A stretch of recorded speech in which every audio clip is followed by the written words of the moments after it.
कि यीशु मसीह के आने से पहले ये घटनाएं घटित होंगी। कि ऐसी परिस्थितियों में प्रभु जब तेरी मोहरें खोली जाएंगी और प्रभु सारी बातें होनी होंगी, होने दीजिए, हम सबको तैयार करें, हम सबको मजबूत करे पिता परमेश्वर, कि उन दिनों में परमेश्वर पिता। सबको जय मसीह की। मैं यूपी आजमगढ़ से हूँ। मेरी गवाही ये है कि मेरे बच्चे को 1 हफ्ते से उसके शरीर में एलर्जी इन्फेक्शन हो गया था और उसके शरीर में पूरे दाने दाने पूरे चकत्ता पड़ गया था, रेड हो गया था और उसका मुंह भी सूज गया था। हमने डॉक्टर को दिखाया, डॉक्टर ने दवा दिया, लेकिन उससे कोई आराम नहीं हो रहा था। हमने अमृता सिस्टर की मिनिस्ट्री में फ़ोन किया और वो हमारे बच्चे के लिए प्रार्थना की। अब बच्चे ठीक हो रहा है, ठीक हो गया है। हम इसके लिए परमेश्वर का और अमृता सिस्टर और पी के ब्रदर का, उनकी टीम का हम धन्यवाद करते हैं। हमारे channel Hindi Bible message and prayer centre को सब्सक्राइब करें। हम आपके लिए प्रार्थना करेंगे। धन्यवाद। पिछले बार हमने सीखा था कि यीशु मसीह के आने से पहले क्या क्या होगा, क्या चिन्ह होंगे यीशु मसीह के आने के, इस धरती पर आने के। हम सभी लोग इंतजार कर रहे हैं यीशु मसीह के आने का। इसलिए यीशु मसीह ने हमें सिखाया कि उसके क्या चिन्ह होंगे, उस समय के क्या चिन्ह होंगे, और उनके विषय में हमने बातचीत की पिछले वीडियो में।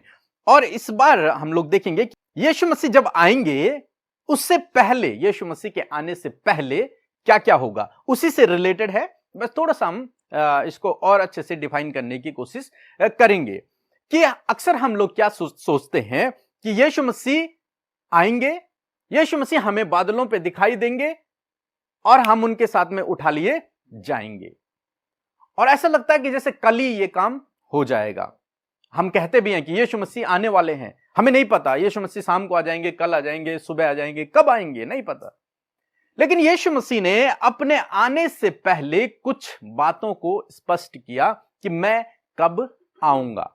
पिछली बार भी हमने देखा, और उसी प्रोसेस में हम लोग आगे चलेंगे कि यीशु मसीह कब इस धरती पर आएंगे, आखिर कब हमें वो लेने आएंगे, कब हम उनके साथ में उठा लिए जाएंगे, कब होगा ये सब। इसके लिए आप मेरे साथ में निकाल लेंगे प्रकाशित वाक्य उसका 6 अध्याय। तो यहां पर परमेश्वर का वचन मोहरों के बारे में बताता है। 7 मोहरें परमेश्वर का वचन यहां पर हमें बताता है। जब परमेश्वर ने यूहन्ना को यह दर्शन दिया, यूहन्ना इन मोहरों को खुलते हुए देखता है। हम पढ़ लेंगे जरा पहले पद से। फिर मैंने देखा कि मेमने ने उन 7 मोहरों में से एक को खोला। क्या किया? मैंने दर्शन देखा कि मेमने ने, मेमना कौन? यीशु मसीह, प्रभु यीशु मसीह ने क्या किया? उन 7 मोहरों में से 7 एक को खोला। मोहरे हैं, 7 मोहरे हैं स्वर्ग में, और उन 7 में से मेमने ने, यानी कि प्रभु यीशु मसीह ने, जो अपने पिता के दाहिने ओर बैठा है, जो सिंहासन पर विराजमान है, उसने एक मोहर को क्या किया? खोला। यह अधिकार किसके पास है मोहरों को खोलने का? यीशु मसीह के पास है। और यीशु मसीह ने जब उस मोहर को खोला तो क्या हुआ? और उन चारों प्राणियों में से एक का गर्जन का शब्द सुना, आ। मैंने दृष्टि की और देखो एक श्वेत घोड़ा है। हाँ, क्या निकला? एक सफेद घोड़ा निकला। आगे? और उसका सवार धनुष लिए है, और जो उस पर बैठा हुआ है जो व्यक्ति, वो धनुष लिए हुए है अपने हाथ में, और उसे एक मुकुट दिया गया और वह जय करता हुआ कि और भी जय प्राप्त। परमेश्वर ने उस पहली मोहर को खोला, उससे एक श्वेत घोड़ा निकला और उसमें एक सवार बैठा हुआ है जिसके हाथ में तीर और धनुष हैं और मुकुट भी है, और वो विजयी है, और विजय होने के लिए क्या हुआ है? निकला है। लगता है जैसे यीशु मसीह के बारे में बातचीत हो रही है ना? लेकिन यीशु मसीह तो खोल रहे हैं, यीशु मसीह तो खोल रहे हैं उस चीज को। तो ये फिर कौन है? ऐसा लग रहा है कि कोई भला व्यक्ति है, लग रहा है ये यीशु मसीह जैसा ही कोई व्यक्ति है, लेकिन ऐसा नहीं है। यदि आप मेरे साथ में निकाल लेंगे मत्ती रचित सुसमाचार उसका 24 अध्याय भी निकाल के रखें, और उसका 5 पद यदि आप पढ़ेंगे तो क्या लिखा है? क्योंकि बहुत से ऐसे होंगे जो मेरे नाम से आकर कहेंगे मैं मसीह हूं। यस, क्या कहेंगे? मैं मसीह हूं। मैं मसीह हूं। और बहुतों को भरमाएंगे। और सबको भरमा देंगे। उसका काम क्या होगा? भ्रमित करने का लोगों को। हालांकि उसके विषय में लिखा है कि वो विजय करने के लिए, जय जय के लिए निकला है। लेकिन उसकी जय क्या है? कि लोगों को भ्रमित करना। उसका काम यह है कि लोगों को क्या करे? भ्रमित करे। जो मसीह यीशु के पीछे चल रहे, विश्वास में जो बढ़ रहे हैं, उनको भ्रमित करे और लोगों के मन में इस बात को डाले कि मैं क्या हूं? मसीह हूं। ऐसे लीडर्स को वो खड़ा करे जो कहेंगे कि मैं मसीह हूं। हो सकता है वो पॉलिटिकल लीडर हो या फिर ऐसे झूठे भविष्यवक्ता जिनके बारे में हम लोग पढ़ते हैं, ऐसे झूठे भविष्यवक्ता हों जो स्वयं अपने आप को कहेंगे कि मैं क्या हूं? मसीह हूं। फिर हम लोग ये पहली मोहर प्रभु यीशु मसीह ने खोली। तो इस पहली मोहर से जो व्यक्ति निकला वो कौन था? जो लोगों को भ्रमित करेगा, उनके अंदर इस भावना को डालेगा कि वो क्या है? मसीह है। और बहुत सारे विश्वासी भाई बहन लोग यहां पर भ्रमित हो जाएंगे। वो क्या करेंगे कि उनके पीछे हो लेंगे कि सोच के कि ये क्या है? मसीह व्यक्ति है। हो सकता है कोई पॉलिटिकल लीडर भी हो जिसे लोग मसीह समझ बैठे हैं, या फिर हो सकता है कोई भविष्यवक्ता हो जिसे लोग मसीह समझ बैठे। एग्जैक्ट तो नहीं बता सकते, लेकिन कुछ ऐसा है। फिर यीशु मसीह ने दूसरी मोहर के बारे में लिखा हुआ, ये यीशु मसीह के आने से पहले की बातें, उसके आने से पहले ये घटनाएं होंगी। दूसरी मोहर के बारे में हम लोग देखते हैं। जब उसने दूसरी मोहर खोली, हां, किसने? मेमने ने फिर दूसरी मोहर खोली। मैंने दूसरे प्राणी को ये कहते सुना, आ, फिर एक और घोड़ा निकला जो लाल रंग का था जी। उसके सवार को यह अधिकार दिया गया कि पृथ्वी पर से मेल उठा ले ताकि लोग एक दूसरे का वध करें, और उसे एक बड़ी तलवार दी गई। यहां पर जब दूसरी मोहर खोली गई तो यूहन्ना दर्शन देखता है कि वहां से एक लाल कलर का घोड़ा निकलता है और उस घोड़े में भी क्या है? सवार व्यक्ति है। और वो क्या कर रहा है? उसको क्या अधिकार दिया गया कि वो दुनिया से, इस संसार से मेल मिलाप को, प्रेम को क्या कर दे? उठा दे। कि लोगों के अंदर वो प्रेम की भावना, वो मेल मिलाप की भावना खत्म हो जाए। और जब मेल मिलाप और प्रेम की भावना खत्म होगी तो क्या होगा? युद्ध होगा। तो मेनली ये जो मोहर खोली गई, इससे जो निकला है वो पूरी दुनिया में युद्ध को करवाएगा। लोग एक दूसरे को मारना शुरू करेंगे। जैसे हम लोग पढ़ते हैं, तुम लड़ाइयों और लड़ाइयों की चर्चा सुन तो घबरा न जाना, क्योंकि इनका होना अवश्य है, परंतु समय अंत ना होगा। हां, अंत उस समय भी नहीं होगा। कहने का मतलब है कि वो मोहर जब खोली गई तो उससे जो घोड़ा निकला, उस पे जो सवार था, उसका काम क्या था? दुनिया से शांति को हटा देना, प्रेम को हटा देना, मेल मिलाप को हटा देना, और ताकि लोग एक दूसरे के साथ में युद्ध करें। जैसा हम आज देखते भी हैं, मेल मिलाप, प्रेम समाप्त होता चला जा रहा है और वे लोग एक दूसरे से क्या करेंगे? युद्ध करेंगे। राज्य राज्य पर, लोग लोग पर, देश देश पर क्या करेगा? चढ़ाई करेगा। नेक्स्ट जो तीसरी मोहर यीशु मसीह ने खोली, जब उसने तीसरी मोहर खोली तो मैंने तीसरे प्राणी को यह कहते सुना, आ, मैंने दृष्टि की और देखो एक काला घोड़ा है और उसके सवार के हाथ में एक तराजू है, और मैंने उन चारों प्राणियों के बीच में से एक शब्द यह कहते सुना, दिनार का सेर भर गेहूं और दिनार का 3 सेर जौ, पर तेल और दाखरस की हानि ना करना। मत्ती 24 और 7। क्योंकि जाति जाति पर राज्य और राज्य राज्य पर चढ़ाई करेगा, और जगह जगह अकाल पड़ेंगे और भूकंप होंगे। क्या होगा? अकाल पड़ेंगे। और वहां जो अनाज की बात की जा रही है ना, वो किससे रिलेटेड है? अकाल से। अकाल में क्या होता है? अनाज खत्म हो जाता है, सूखा पड़ता है, पानी नहीं मिलता और खाने को कुछ भोजन नहीं मिलता। तो वो जो काला घोड़ा निकला, उस पे जो सवार है, उसका काम है कि इस दुनिया में वो एक तरीके से भूखमरी को फैलाए, उस अकाल को वो दुनिया में फैलाए।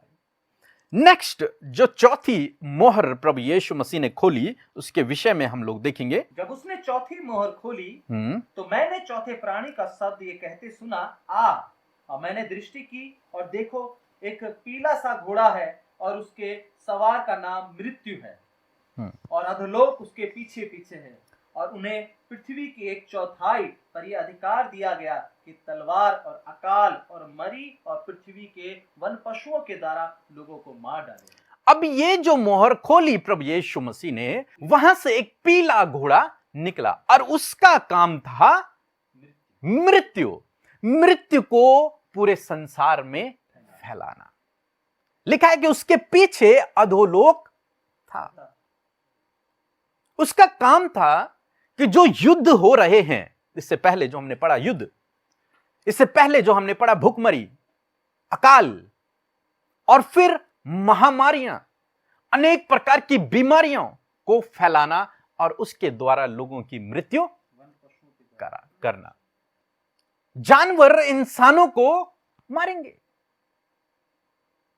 और क्या होगा? पूरे संसार में उस समय बहुत ही दुख का समय होगा, मृत्यु ही मृत्यु चारों तरफ होगी। ये 4 मोहरें प्रभु यीशु मसीह ने खोली, लेकिन ये केवल और केवल क्या है? शुरुआत, ये अंत नहीं है। इसके बाद और बड़ा क्लेश आने वाला है, लेकिन अभी तक केवल क्या है? आरंभ है। ये पीड़ाओं की शुरुआत है। ये सब कब होगा? प्रभु यीशु मसीह के आने से पहले। अब 5वीं मोहर जब प्रभु यीशु मसीह ने खोली, प्रकाशित वाक्य 6 और 9 पद पढ़ लेंगे एक बार। और जब उसने 5वीं मोहर खोली तो मैंने वेदी के नीचे उनके प्राणों को देखा, जो परमेश्वर के वचन के कारण और उस दवाई के कारण जो उन्होंने दी थी, वध किए थे। तो यहां पर जब प्रभु यीशु मसीह ने 5वीं मोहर को खोला, तो क्या देखता है यूहन्ना कि वहां वो लोग हैं जिनको मसीह यीशु के कारण वध किया गया था, मारा गया था, जो मसीह यीशु के कारण जो लोग सताए गए और जिनको मार डाला गया। यानी कि इतना अधिक सताव मसीह लोगों पर आएगा कि उन्हें मार डाला जाएगा, मसीह यीशु के नाम के कारण। एक पद हम और पढ़ेंगे, मत्ती 24:9। तब वे कलेश देने के लिए तुम्हें पकड़वाएंगे और तुम्हें मार डालेंगे, और मेरे नाम के कारण सब जातियों के लोग तुमसे बैर रखेंगे। तुम्हें पकड़वाएंगे, तुम्हें यहां तक कि मार डालेंगे। किन लोगों को? जो मसीह यीशु के पीछे चल रहे हैं, उनको मार डाला जाएगा। इतना सताव, इतना अधिक सताव, जैसे हम लोग चेलों के विषय में पढ़ते हैं कि उनकी मृत्यु किस प्रकार से हुई, उन्हें जिंदा जला दिया गया, उन्हें आरे से काट दिया गया, उनकी चमड़ी उधेड़ दी गई। सो इतना अधिक सताव मसीह लोगों पर आएगा। एक और वचन पढ़ लेंगे हम लोग, इसी का 24 अध्याय का 21 और 22। क्योंकि उस समय ऐसा भारी क्लेश होगा जैसा जगत के आरंभ से न अब तक हुआ और न कभी होगा। यदि वे दिन घटाए न जाते तो कोई प्राणी न बचता, परंतु चुने हुओं के कारण वे दिन घटाए जाएंगे। चुने हुए लोगों के कारण वे दिन घटाए जाए, नहीं तो वो दिन इतने हैं, इतने अधिक वो दिन हैं कि अगर वो हम लोगों के कारण, मसीह लोगों के कारण कम न किए जाएं तो फिर किसी का भी बचना नामुमकिन है। एक और वचन पढ़ेंगे, प्रकाशित वाक्य 12 और उसका 12 पद। कारण हे स्वर्गों और उनमें रहने वालों मगन हो, हे पृथ्वी और समुद्र तुम पर हाय, क्योंकि शैतान बड़े क्रोध के साथ तुम्हारे पास उतर आया है, क्योंकि जानता है कि उसका थोड़ा ही समय और बाकी है। क्योंकि ये अंत के दिन होंगे और दुष्ट के पास ज्यादा समय नहीं होगा, इसलिए वो अपनी पूरी सामर्थ्य के साथ में आएगा और मसीह लोगों के विरोध में खड़ा होगा, जितना अधिक हो सके वो उन्हें सताव में डालेगा, उन्हें मारने की कोशिश करेगा, उन्हें घात करने की कोशिश करेगा। और प्रभु यीशु मसीह कहते हैं कि ये तब भी अंत नहीं होगा। ये सब होगा लेकिन तब भी अंत नहीं आएगा। तो इसका मतलब मसीह यीशु के आने से पहले ये सब घटनाएं, इतना सताव अभी तो कुछ भी नहीं है, जो हम देख रहे हैं वो कुछ भी नहीं है, इससे अधिक सताव आएगा। और मसीह लोगों को पहले से ज्यादा सताया जाएगा। तब हम देखते हैं 6वीं मोहर जब प्रभु यीशु मसीह ने खोली तो क्या लिखा है, हम लोग पढ़ेंगे। जब उसने 6वीं मोहर खोली तो मैंने देखा एक बड़ा भूकंप हुआ। क्या हुआ? जैसे ही 6वीं मोहर खुली तो एक बड़ा भूकंप हुआ। अच्छा, ये सब एक दिन में नहीं होने वाला, इसका एक टाइम पीरियड होगा। इतने टाइम तक एक रहेगा, इतने टाइम तक दूसरी रहेगी, या फिर सब मिलकर रहेंगे। लेकिन ये अलग अलग मोहरों के हिसाब से यहां पर समझाया गया है, यूहन्ना को दर्शन मिला है जी। और सूर्य कंबल के समान काला और पूरा चंद्रमा लहू के समान हो गया। क्या होगा कि सूर्य कैसा हो जाएगा? अंधकार हो जाएगा, कंबल के समान काला हो जाएगा। और जो हमारा चंद्रमा है वो कैसा हो जाएगा? लहू के समान लाल। मीन्स जो ज्योति है, जो प्रकाश है, वो समाप्त हो जाएगा। अब कैसे समाप्त होगा ये एक अलग कहानी है, कि वो बुझ जाएंगे या फिर हमारे दुनिया का एनवायरनमेंट इतना खराब हो जाएगा कि उनका प्रकाश ही नहीं पहुंचेगा, या फिर दुष्ट ऐसे कामों को कर देगा कि उसका प्रकाश जो होगा धरती पर नहीं पहुंचेगा। आगे क्या लिखा? आकाश के तारे पृथ्वी पर ऐसे गिरे पड़े जैसे बड़ी आंधी से हिलकर अंजीर के पेड़ में से कच्चे फल झड़ते हैं। अब जो आकाश के तारे हैं वो भी क्या होंगे? पृथ्वी पर गिर पड़ेंगे। सूर्य अंधकार हो जाएगा, चंद्रमा लाल हो जाएगा, और जो तारे हैं वो भी पृथ्वी पर गिर पड़ेंगे। अब तारे कैसे पड़ेंगे? हम उल्का पिंडों के बारे में पढ़ते हैं। उल्का पिंड, तारा तो बहुत बड़ा है, लेकिन उल्का पिंड के बारे में हम लोग पढ़ते हैं, वो टूटकर पृथ्वी पर गिरते हैं। इसी प्रकार से होगा, हम एक समझ सकते हैं। अब हमें नहीं पता उस समय कैसा होगा, लेकिन एक समझने के लिए हम इसको समझ सकते हैं, जैसे उल्का पिंड गिरते हैं। आगे, आकाश ऐसा सरक गया जैसा पत्र लपेटने से सरक जाता है। और आकाश भी अपनी जगह से सरक जाएगा। आगे, और हर एक पहाड़ और टापू अपने अपने स्थान से टल गया।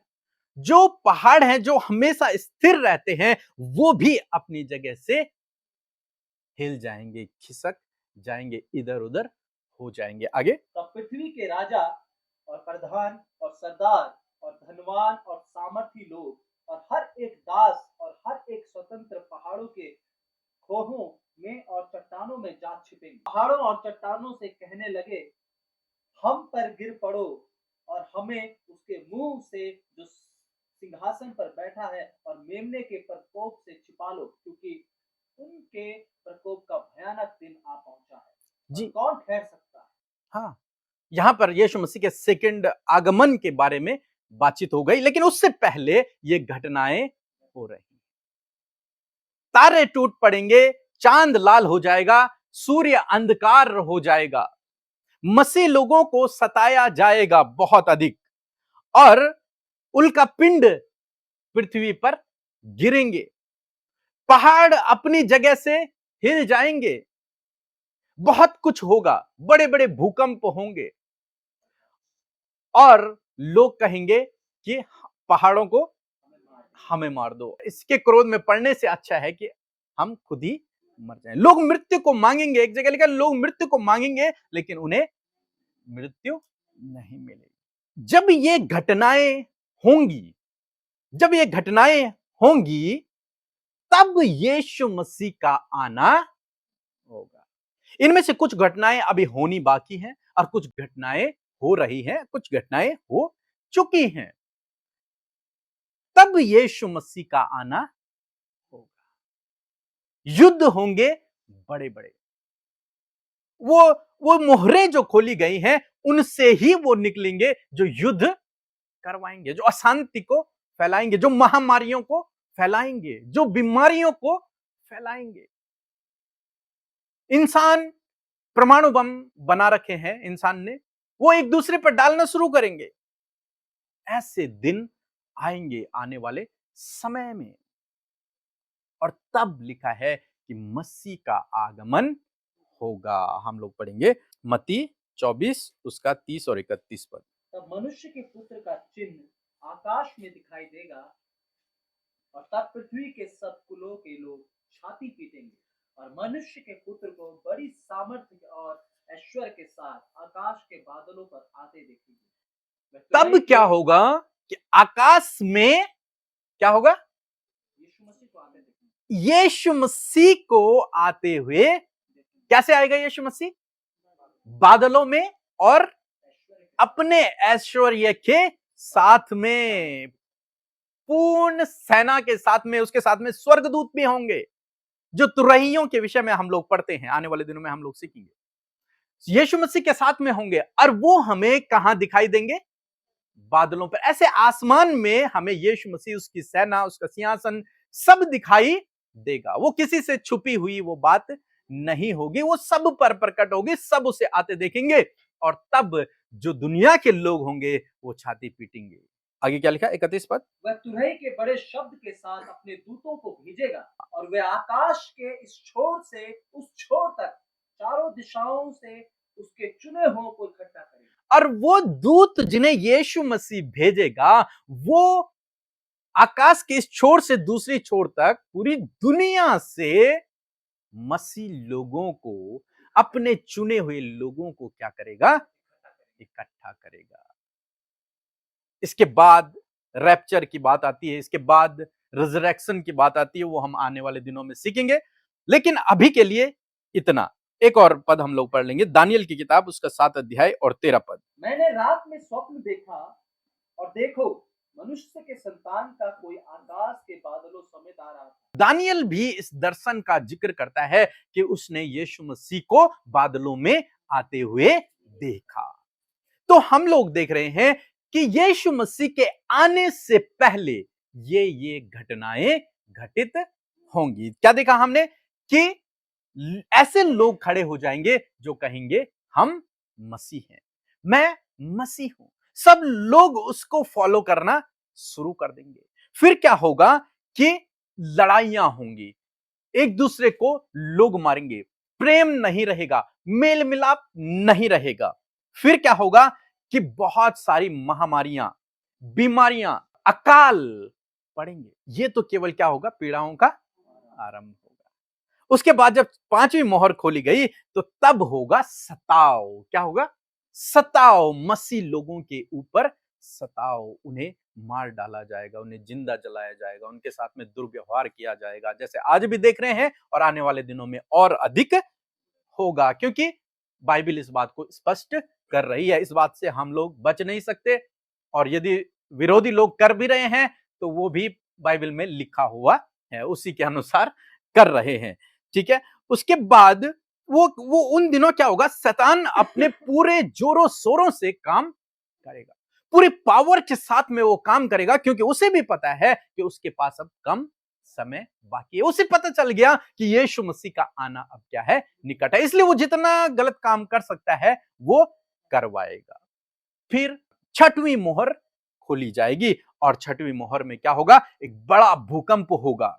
6वीं मोहर में क्या होगा कि सूर्य अंधकार हो जाएगा, चंद्रमा लाल हो जाएगा, पहाड़ हिल जाएंगे, बहुत अस्त व्यस्त चीजें हो जाएंगे। और तब लिखा है कि मसीह का आगमन, प्रभु का दिन तब आएगा, और आसमान में वो हमें दिखाई देगा। उसके बाद क्या होगा? जब यीशु मसीह वहां पर दिखाई देंगे तो क्या होगा? क्या मसीह लोग, हम लोग उठा लिए जाएंगे उसी समय, या फिर क्या होगा उस समय? ये हम आने वाले दिन में देखेंगे कि होगा क्या उस समय जब यीशु मसीह आएंगे। क्यों यीशु मसीह आ रहे हैं, उस बात को हम नेक्स्ट भाग में देखेंगे। लेकिन अभी के लिए मैं ऐसा करता हूं कि आप लोग समझ गए होंगे कि यीशु मसीह के आने से पहले क्या क्या होगा। सूर्य अंधकार हो जाएगा, चंद्रमा भी अंधकार हो जाएगा, बड़ी बड़ी महामारियां, अकाल पड़ेंगे। शायद अभी तक ऐसा नहीं हुआ होगा, लेकिन आने वाले दिनों में ऐसा होगा। So thank you.